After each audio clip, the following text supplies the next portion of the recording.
Work can often feel like a chaotic whirlwind where there's loads going on but nothing is actually getting done. And in this video, I'm going to look at one book's advice on how to get out of that whirlwind and make things feel a little bit more calm. Hi, my name is Zach Parsons and I have over 10 years experience helping teams like yours reduce time waste and uncertainty. The book I'm giving an overview of in this video is It Doesn't Have to Be Crazy at Work by David Hansson and Jason Fried of Basecamp. Now, the overall premise of the book is that high levels of distraction and obsessions with unrealistic targets makes people crazy at work. And they argue that long working hours isn't the answer to being effective at work. The answer to being effective at work is less bullshit. Now, in their words, the book pushes back against ritualistic time sucks that have infected the way people work these days. And in this video, I'm going to go through 5 of my key takeaways from the book, and hopefully this will give you a bit of inspiration to make things less crazy at work, and maybe you can go away and read the book and get even more inspiration. The first thing I want to talk about from the book is the use of attention, and they're really critical of how many work setups aren't conducive to actually getting work done. There's a lot of stuff about feeling like you're getting work done, but not actually getting work done. I think it's well accepted now that to get anything done, you need long blocks of uninterrupted focus time. Otherwise, you're just not actually getting any real work done. Now, one of their principles that they use to help with this is that people will get back to you whenever. And this essentially refers to there being no expectation of immediate responses. And in turn, I think that means that you then don't have to be constantly checking your live messenger or your emails. You can instead be getting on with your work because you're not in that stressful situation where you feel like you need to get back in touch with people immediately. Otherwise, you're kind of not in trouble, but people are kind of judging you a little bit for not getting back. Another principle they use to help protect people's time so that they have long blocks of uninterrupted focus time is their approach to meetings. Now, they see meetings as a last resort, and no one has permission to book a meeting in someone else's calendar unannounced. So to add my own 2 cents on this, I find that people are far too quick to book a meeting for things that can more effectively be solved through another medium. And I've found that reducing the number of meetings that I have in my diary vastly increases my productivity. I find that even one meeting in a half-day block can completely mess up my ability to get any focus work done whatsoever. So what I've been trying to do is, meetings are unfortunately an inevitable part of working life. I wish they weren't, but they are. But I've been trying to block meetings together into as few half-day blocks as possible, so that then I have as many half-day blocks as possible which are clear, so I can actually get into doing some focus work and getting some stuff done. The second theme that really came through for me was their reflective and considered approach to decision making. Somewhat linked to the above, they try to avoid instant and unthought out responses to making decisions. And their argument is that when someone takes the time to come up with and present an idea or piece of work, it shouldn't be met with hot takes or unconsidered feedback. And instead, those that are giving the feedback should take the time to consider and formulate proper feedback. And that, they argue, and I agree with, that considered feedback will be of higher quality and will, in the long term, support better decision making. Now, all that said, they don't believe in gaining consensus. They believe that someone needs to have the final say as to what the team will commit to. It's all well and good having rounds and rounds and rounds of considered feedback, but ultimately that can just lead to complete paralysis, and there needs to be one person who is responsible for saying, this is what we're doing, and everyone else has to commit to what's happening. I feel like this is linked to the Jeff Bezos quote of "I disagree and commit." If you are not a decision maker, you have to just accept that sometimes you have to say, I disagree, and I commit to the approach regardless. A third theme that came through for me was not pushing, or not pursuing, I should say, outlandish ambitions, and instead realizing that you can be profitable running a business that isn't about the hustle or changing the world. Now, I have to admit that this was one of the themes which was difficult for me to get on board with. I think this might be because I've been consuming a lot of Hormozy content recently, which has been biasing me more towards trying to work hard for long periods of time. But I do see their argument that there is a lot of hustle porn in the culture at the moment. There is a lot of grind, grind, grind. And actually, you don't have to do that in order to be profitable. Now, I'm sure that someone else would argue, well, Hormozy would argue, well, you're never going to be the best in the world.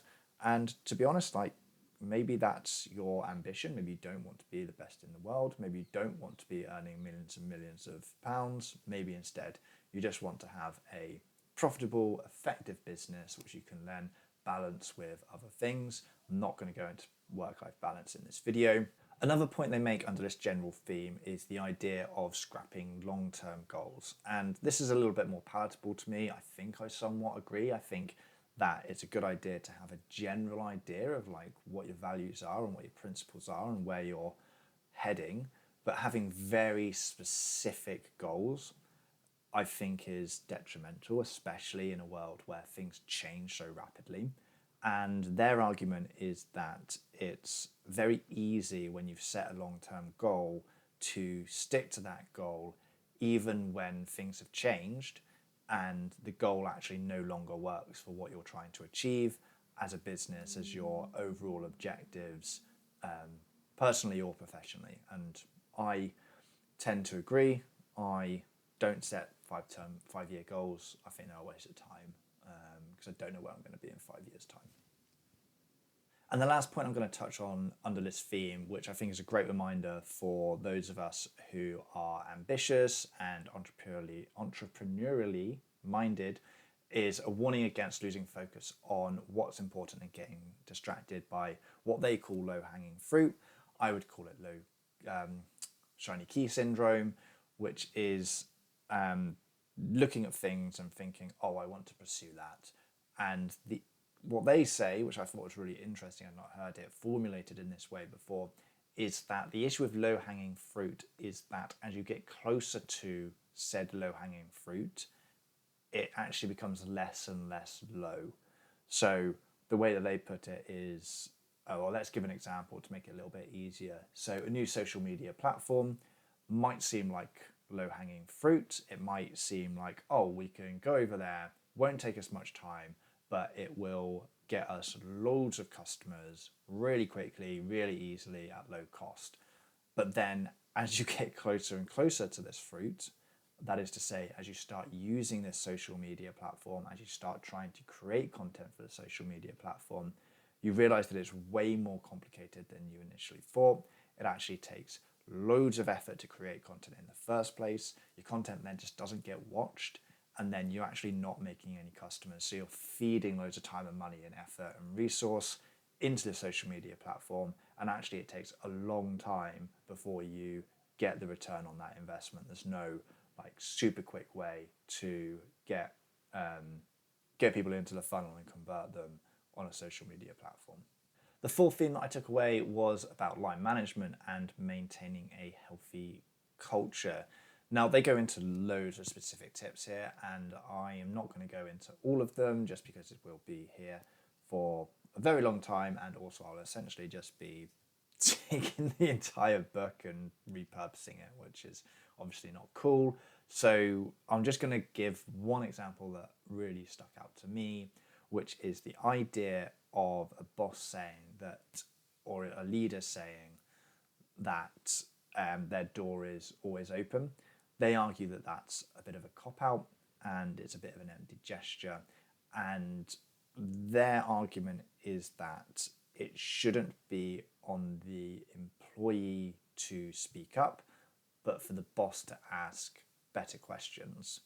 And they also make the point that the whole "my door is always open" is a really good get out clause for when shit goes wrong and there is something that the employee could have told the boss but they didn't, and the boss can just turn around and say, "Why didn't you tell me about this? My door is always open." And it's like, well, yeah, but actually as a boss, as a leader, you should know. You shouldn't expect your employees to tell you everything.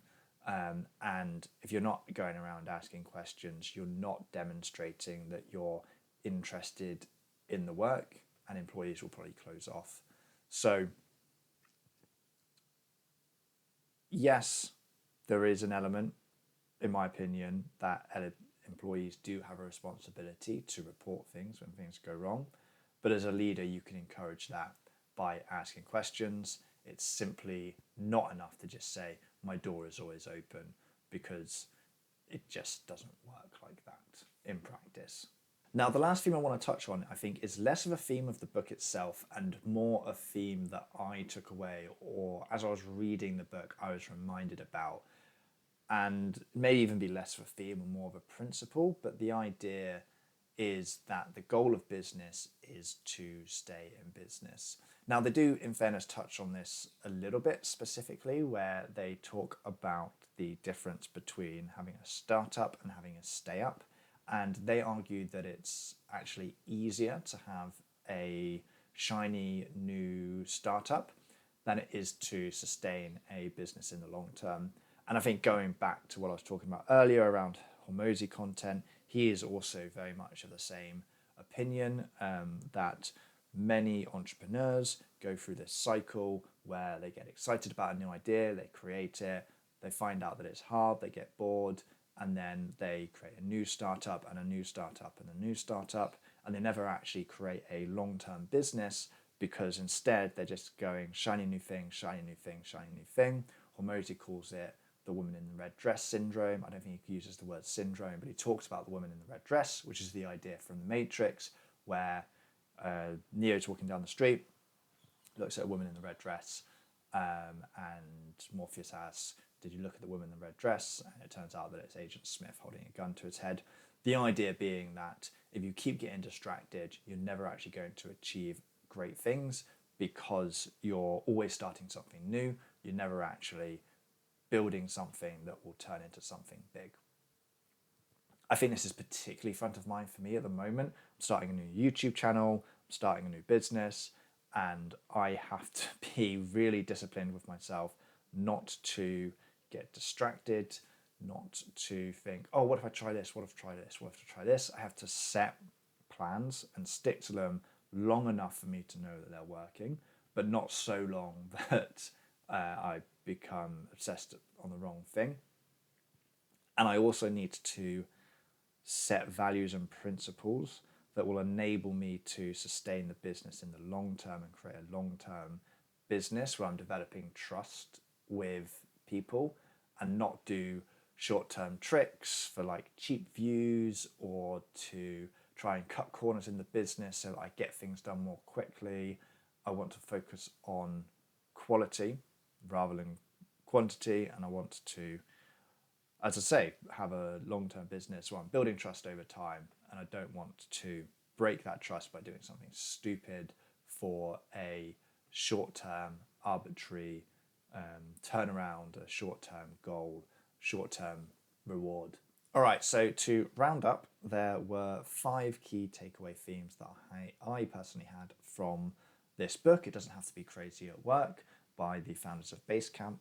I imagine there would be loads of different themes that you would have if you were to read this book for yourself. It might be one that's worth reading as a team, obviously not together, not like story time, that'd be a bit weird, but individually reading as a team and then coming together to talk about what you could potentially implement within your team to make things a little bit less crazy at work. If there are things that you do at work to reduce the craziness, I would love to hear about them in the comments. I am going to put some videos on screen now, which you might want to watch, and thank you for watching.